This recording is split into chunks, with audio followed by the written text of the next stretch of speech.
গ্রেফতার করলে কি আমাকে তারা আটকে রাখতে পারবে? এই বাংলাদেশের মানুষ কি তা হতে দেবে? আমাকে গ্রেফতার করবে, বাংলাদেশের মানুষ আন্দোলন করবে, আমাকে ওরা মুক্তি দিতে বাধ্য হবে, ওরা নির্বাচন দেবে, আমরা নির্বাচনে জিতব, আমরা দেশ পরিচালনা করব। আজকের এই দিনটি যখন আমরা এই 11ই জুন যখন আমরা পালন করি, একই সঙ্গে যেমন একটা আনন্দের দিন, তার সঙ্গে সঙ্গে আমাদের মনে এই প্রশ্নও জাগে যে স্বাধীন বাংলাদেশে, যে বাংলাদেশটি এত ত্যাগের বিনিময়ে আমরা স্বাধীন করেছি, যে বাংলাদেশটি স্বাধীন করবার জন্যে জাতির পিতা 23 বছর সংগ্রাম করেছেন, শুধু নয় তার মধ্যে 14 বছর কারারুদ্ধ ছিলেন, সেই বাংলাদেশে জাতির পিতার কন্যাকে দেশকে নেতৃত্ব দেবার জন্যে কেন কারাগারের অন্ধপ্রকোষ্ঠে সময় কাটাতে হয়? এই প্রশ্নটি কি আমাদের সবার মনে জাগে না? কেন শেখ হাসিনাকে কারারুদ্ধ হতে হয়? কেন আমরা তার কারামুক্তি দিবস পালন করতে হয়? একে তো তার পিতার মতোই তার স্বদেশ প্রত্যাবর্তন দিবস আছে, তাও দুটি স্বদেশ প্রত্যাবর্তন দিবস। তার পিতার স্বদেশ প্রত্যাবর্তন দিবস, সেটি আমরা জানি, তিনি ফিরে এসেছিলেন তার স্বপ্নের স্বাধীন সোনার বাংলায়। কিন্তু কেন তার কন্যাকে নির্বাসিত দুঃসহ 6টি বছর বিদেশে কাটিয়ে পিতৃমাতৃহীন ভাইদের হারানো, সকলকে হারানো এক বুক বেদনা নিয়ে এই বাংলাদেশে ফিরে আসতে হয়েছিল?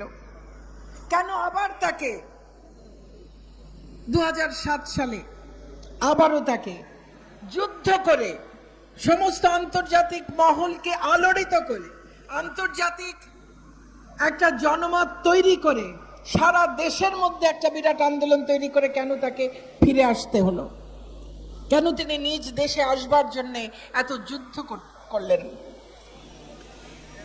এর সব উত্তর হলো, এই বাংলাদেশটি এত কষ্ট ত্যাগের বিনিময়ে স্বাধীন হওয়া বাংলাদেশটি স্বাধীনতার মাত্র 3.5 বছরের মাথায় স্বাধীনতা বিরোধী, দেশ বিরোধী,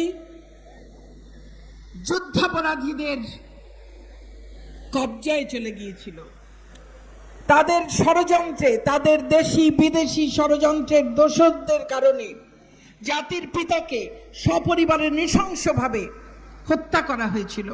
যে হত্যাকাণ্ডের শিকার হয়েছিলেন আপনাদের আজকের সভাপতি, আপনাদের প্রাণপ্রিয় চেয়ারম্যান, তার পিতা মাতা, তার মাতা অন্তঃসত্ত্বাও ছিলেন। একটা স্বাধীন দেশে স্বাধীনতার মাত্র 3.5 বছরের মাথায় অবিসংবাদিত নেতা, স্বাধীনতার প্রাণ পুরুষ, মহান নেতা, তাকে এই যে নৃশংসভাবে হত্যা করা হয়েছিল, তার মধ্য দিয়েই এই বাংলাদেশের এই যে টালমাটাল ঝঞ্ঝা বিক্ষুব্ধ একটা পথ চলা তার শুরু হয়েছিল। বঙ্গবন্ধু স্বাধীনতার স্বপ্ন দেখিয়েছিলেন, মুক্তির স্বপ্ন দেখিয়েছিলেন, স্বাধীনতা দিয়ে গেছেন। মুক্তির পথে যখন আমাদেরকে নিয়ে যাত্রা শুরু করেছিলেন, তখনই স্বাধীনতা বিরোধীরা ছোবল হেনেছিল। এবং 75-এ জাতির পিতাকে সপরিবারে নৃশংসভাবে হত্যা করার পর এবং তার দোসর জাতীয় 4, তার যে ঘনিষ্ঠ সহচর জাতীয় 4 নেতাকে নৃশংসভাবে কারাগারেও কারা অভ্যন্তরে হত্যা করার মধ্য দিয়ে স্বাধীনতা বিরোধীরা ক্ষমতায় অধিষ্ঠিত হয়েছিল এবং এই দেশটিকে স্বাধীনতার চেতনা থেকে সম্পূর্ণ বিচ্যুত করে একটা ভুল পথে পরিচালিত করেছে। আমরা দিশাহীন হয়ে নাবিকবিহীন জাহাজের মতো 21টি বছর চলেছি। স্বাধীনতার চেতনা ভুলুণ্ঠিত হয়েছে। রাজাকারের গাড়িতে শহীদের রক্ত রঞ্জিত পতাকা উঠেছে। যুদ্ধাপরাধীরা, বঙ্গবন্ধুর হত্যাকারীরা দাপিয়ে বেরিয়েছে। বঙ্গবন্ধু কন্যা বঙ্গবন্ধুবিহীন বাংলাদেশে ফিরে এসেছিলেন আওয়ামী লীগের নির্বাচিত সভাপতি হিসেবে। সেই থেকে তার এক নূতন সংগ্রামের শুরু। বিদেশে তার আগে সংগ্রাম করেছেন, আর এই দেশের আন্দোলন সংগ্রামের সঙ্গে তিনি জড়িত সেই কৈশোরকাল থেকে। 81 সাল থেকে তার যে সংগ্রাম, আওয়ামী লীগের সভাপতি হিসেবে, এই দেশের প্রধান নেতা হিসেবে, গণতান্ত্রিক আন্দোলনের প্রধানতম নেত্রী হিসেবে, সেই সংগ্রাম তিনি আজকেও চালিয়ে যাচ্ছেন। আজকেও দেশের সরকার প্রধান হিসেবে গণতন্ত্রকে নিষ্কণ্টক করবার জন্যে আজকেও সেই একই স্বাধীনতা বিরোধী অপশক্তির সঙ্গে তাকে লড়াই করতে হচ্ছে, সংগ্রাম করতে হচ্ছে। আজকেও তাকে হত্যা করবার জন্য আজকেও আস্ফালন শোনা যায় সেই একই অপশক্তির কাছ থেকে। যারা ৭১-এর হত্যাকারী, ৭৫-এর হত্যাকারী, ২০০১ থেকে ২০০৬ সালের হত্যাকারী, ২০০৪-এর গ্রেনেড মেরে শেখ হাসিনাকে হত্যা চেষ্টায় ২৪ জনকে যারা হত্যা করেছে, যারা অসংখ্যবার ১৯ বার অন্তত পক্ষে শেখ হাসিনাকে হত্যা করার চেষ্টা করেছে, যারা ২০১৩-১৪ সালে মানুষকে পুড়িয়ে পুড়িয়ে হত্যা করেছে, সেই হত্যাকারীরা আবার আজকে দুঃসাহস দেখায়। তারা আজকে আবার আস্ফালন করে, বলে ৭৫-এর হাতিয়ার নাকি তারা আবার গর্জে তুলতে চায়। সেই বাংলাদেশে দাঁড়িয়ে আজকে আওয়ামী যুবলীগের এই সমাবেশে আমি আমার যুবলীগের সংগ্রামী নেতাকর্মীদের সামনে কথা বলবার সুযোগ পেয়েছি। আমি আয়োজকদের কাছে আমার আন্তরিক ধন্যবাদ এবং কৃতজ্ঞতা জানাই। আমি গভীর শ্রদ্ধায়, ভালোবাসায়, কৃতজ্ঞতায় স্মরণ করি সর্বকালের সর্বশ্রেষ্ঠ বাঙালি জাতির পিতা বঙ্গবন্ধু শেখ মুজিবুর রহমানকে। স্মরণ করি ৭৫-এর ১৫ই আগস্টের সকল শহীদকে, বঙ্গমাতা বেগম ফজিলাতুন্নেসা মুজিব, বঙ্গবন্ধুর ৩ পুত্র ক্যাপ্টেন শেখ কামাল, লেফটেন্যান্ট শেখ জামাল, শিশুপুত্র শেখ রাসেল, 2 পুত্র বধূ বঙ্গবন্ধুর ভাই শেখ নাসের সহ আওয়ামী যুবলীগের প্রতিষ্ঠাতা শেখ ফজলুল হক মনি, তার অন্তঃসত্ত্বা স্ত্রী বেগম আরজুমনি সহ আরও যারা সেদিন প্রাণ হারিয়েছিলেন ঘাতকের নির্মম বুলেটের আঘাতে, তাদের সকলকে স্মরণ করি বিনম্র শ্রদ্ধায়। স্মরণ করি জাতীয় 4 নেতাকে যাদেরকে কারা অভ্যন্তরে নৃশংসভাবে হত্যা করা হয়েছিল। স্মরণ করি ৭১-এর ৩০ লক্ষ শহীদকে। স্মরণ করি লক্ষ লক্ষ ধর্ষিতা নির্যাতিতা নারীকে। স্মরণ করি ভাষার আন্দোলন থেকে আজ পর্যন্ত আমাদের সকল অধিকার আদায়ের আন্দোলন সংগ্রামে যারা আত্মাহুতি দিয়েছেন তাদের সকলকে। এই বাংলাদেশটি বহু শহীদের রক্তে রঞ্জিত বাংলাদেশ। তাদের রক্তে এই মাটি পবিত্র হয়েছে। এই পবিত্র মাটিতে ঘাতকের কোনো স্থান হতে পারে না। এই পবিত্র মাটিতে ষড়যন্ত্রকারীর কোনো স্থান হতে পারে না। অতএব সকল ষড়যন্ত্রকারী, হত্যাকারীকে এই পবিত্র মাটি থেকে সমূলে উৎখাত করবার জন্যে আওয়ামী যুবলীগ সহ সকল নেতাকর্মীকে, আমাদের স্বাধীনতার পক্ষের সকল মানুষকে ঐক্যবদ্ধ হতে হবে। আমাদের সামনে সাহসের, প্রজ্ঞার, দূরদৃষ্টির, দেশপ্রেমের অনন্য নিদর্শন যেমন বঙ্গবন্ধু, তেমনি তার কন্যা শেখ হাসিনা। পরশ ভাই বঙ্গবন্ধু কন্যা যেদিন 16ই জুলাই 2007 গ্রেফতার হন, সেই ভোর তখনও আলো হয়নি। সমস্ত নিয়ম কানুন ভেঙে অন্ধকারে বাড়ি ঘেরাও দিয়ে শেখ হাসিনাকে নিয়ম কানুনের তোয়াক্কা না করে সেদিন গ্রেফতার করা হয়েছিল। সেই মুহূর্তে শেখ হাসিনা তার সেই গুটি গুটি লেখায় একটা চিঠি লিখে গেছিলেন। আমরা স্মরণ করি শেখ হাসিনা এর আগেও বহুবার গ্রেফতার হয়েছেন। যতবার গ্রেফতার হয়েছেন ততবার তিনি জনগণের উদ্দেশ্যে একটি চিঠি লিখে রেখে গেছেন।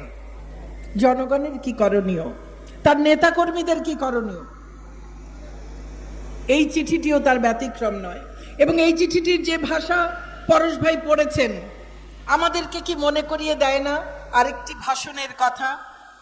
সেই অবিস্মরণীয় ভাষণ, যে ভাষণ আজকে বিশ্ব ঐতিহ্যের যে দলিল, তার অন্যতম অংশ হয়ে গেছে। সারা বিশ্বের ইতিহাসে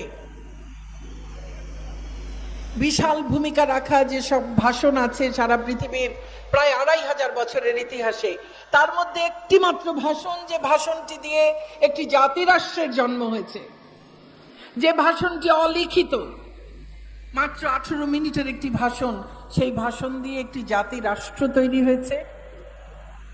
সেই ভাষণটি আজকে সারা বিশ্বের সম্পদ, সারা বিশ্বের নির্যাতিত নিপীড়িত মানুষের সম্পদ, সারা বিশ্বের মানুষের অনুপ্রেরণার উৎস। সেই ভাষণটির কথা কি মনে করিয়ে দেয় না? সেখানেও তিনি বলছেন, আমার যাই ঘটুক, আমার ভাগ্যে যাই ঘটুক, বঙ্গবন্ধুও জানতেন তার ভাগ্য অনিশ্চিত, হয়তো তাকে মেরে ফেলা হতে পারে, কিন্তু তার এই বাংলাদেশ একদিন স্বাধীন হবেই এ প্রত্যয় তার ছিল। কারণ তিনি সারা বাংলার মানুষের মনে সেই স্বাধীনতার স্বপ্নকে জাগিয়ে দিয়েছিলেন, সেই সাহস সঞ্চারিত করে দিয়েছিলেন, সংগঠন তৈরি করেছিলেন সারা দেশে, যারা নেতৃত্ব দেবে এই স্বাধীন বাংলাদেশ গড়ে তুলবার জন্য। তিনি বলেছিলেন পাড়ায় পাড়ায়, মহল্লায় মহল্লায় আওয়ামী লীগের নেতৃত্বে সংগ্রাম পরিষদ গড়ে তুলতে। আমাদের নেত্রী অন্যায়ের বিরুদ্ধে মাথা নত না করার নির্দেশনা দিয়ে গেছিলেন। বঙ্গবন্ধু একই কথা বলেছেন। পিতার মতোই কন্যা দেশের মানুষকে, যাদের জন্য তাদের সমস্ত জীবন তারা উৎসর্গ করেছেন, তাদেরকে ডাক দিয়ে গেছেন। নিজের ভাগ্যের কথা একবারও ভাবেননি, তাদের জীবনে কি হবে তা কোনোদিন ভাবেননি। যেদিন তিনি ফিরে এসেছিলেন সেদিন যেমন তিনি জানতেন না তার ভাগ্যে কি ঘটবে। তাকে বলা হয়েছিল দেশে ফিরে এলে ফিলিপাইনের অ্যাকুইনোর মতো তার অবস্থা হবে, হয়তোবা বিমানবন্দরেই তাকে হত্যা করা হতে পারে, কিংবা বিমানবন্দর থেকে তাকে নিয়ে যাওয়া হতে পারে অজ্ঞাত কোনো স্থানে, এবং হয়তোবা তাকে আর কোনোদিন খুঁজেও পাওয়া যাবে না। বহু রকমের ভয় তাকে দেখানো হয়েছিল। শেখ হাসিনা ভয় পাওয়ার মানুষ নন, কারণ তিনি বঙ্গবন্ধুর মেয়ে। বঙ্গবন্ধু মুজিবের মেয়ে ভয় কাকে বলে তা জানেন না। তার অভিধানে ভয় বলে কোনো শব্দ নেই। তিনি একমাত্র সৃষ্টিকর্তা ছাড়া আর কাউকে ভয় পান না। অতএব তাকে কোনো ভয় দেখিয়ে কাজ হয়নি। 81 সালে যেমন ফিরে এসেছিলেন, 2007 সালেও একইভাবে ফিরে এসেছিলেন। এবং তাকে ঠিকই প্রথমে তাকে গৃহবন্দী করে রাখা হয়, এবং সে সময়ে আমার সুযোগ হয়েছিল প্রতিদিন তার সঙ্গে দেখা করতে যাবার। আমি চিকিৎসক হবার সুবাদে তিনি বলে দিয়েছিলেন বাইরে যে ডাক্তার দীপুমণি আমার ব্যক্তিগত চিকিৎসক। সেই পরিচয়ে রোজ আমার যাবার সুযোগ ঘটত, এবং আমি সেখানেও দেখেছি যখন জানি হয়তো খুব শিগগির তাকে গ্রেফতার করা হবে, তখনও একদিন আমি দু একটি ঘটনার কথা উল্লেখ করতে চাই। আজকে সুযোগ পেয়েছি, আপনারা আছেন। একদিন তিনি বসে বসে বলছেন কোথা থেকে কোথায় রেল লাইন কি কি করবেন, কোথায় ব্রড গেজ হবে, কোথায় মিটার গেজ হবে, কোন জায়গায় রেল সেতু করবেন, তাহলে সারা বাংলাদেশে রেলওয়ে নেটওয়ার্ক কত ভালো কাজ করবে, পার্শ্ববর্তী দেশগুলোর সঙ্গে কোথায় কোথায় রেল সংযোগ করলে ব্যবসা বাণিজ্যের প্রসার ঘটবে, দেশের আর্থিক উন্নয়ন ঘটবে। আমি পাশে বসা শুনতে শুনতে এক সময় কষ্টে এমনকি রাগেও আমার চোখ ফেটে পানি পড়ছে। উনি আমার দিকে অবাক হয়ে তাকিয়ে বললেন, তুমি কাঁদছো কেন? আমি বললাম, আপনাকে যে কোনো সময় গ্রেফতার করে নিয়ে যাবে, আপনি এখন আছেন গৃহবন্দী, আপনি এখন সারা দেশে কোথায় রেল লাইন বানাবেন সেটা নিয়ে আপনি চিন্তা করছেন। উনি আমার দিকে তাকিয়ে হেসে বললেন, এটা নিয়ে ভয় পাওয়ার কি আছে, গ্রেফতার করবে আমাকে। গ্রেফতার করলে কি আমাকে তারা আটকে রাখতে পারবে? এই বাংলাদেশের মানুষ কি তা হতে দেবে? আমাকে গ্রেফতার করবে, বাংলাদেশের মানুষ আন্দোলন করবে, আমাকে ওরা মুক্তি দিতে বাধ্য হবে, ওরা নির্বাচন দেবে, আমরা নির্বাচনে জিতবো, আমরা দেশ পরিচালনা করব। যখন আমি দেশ পরিচালনার দায়িত্ব পাবো তখন পরিকল্পনা করতে গেলে তো আমার সময় নষ্ট হবে। আমি তো সব সময় পরিকল্পনা করে রাখি, আমি দেশের পরিচালনার দায়িত্বে গেলে আমি কি কি কাজ করব, আগে থেকে চিন্তা করে তো রাখতে হয়। একটা মিনিট তিনি নষ্ট করেন না, সারাক্ষণ ভাবছেন দেশের কোন জায়গায় কোন উন্নতিটা করলে মানুষের কিভাবে সুবিধা হবে। তার ধ্যান জ্ঞান সমস্ত কিছু এই দেশের মানুষ, এই 56,000 বর্গ মাইল, ওই সুনীল সমুদ্রে 1,18,813 বর্গ কিলোমিটার, সমস্তটুকু এই মানুষ, এই প্রকৃতি, এই মাটি, এর সবকিছু, এই নদী তার প্রবাহ, সবকিছু এই মানুষটির মনের মধ্যে প্রতি মুহূর্তে আছে। এর বাইরে আর কিছু ভাবেন না।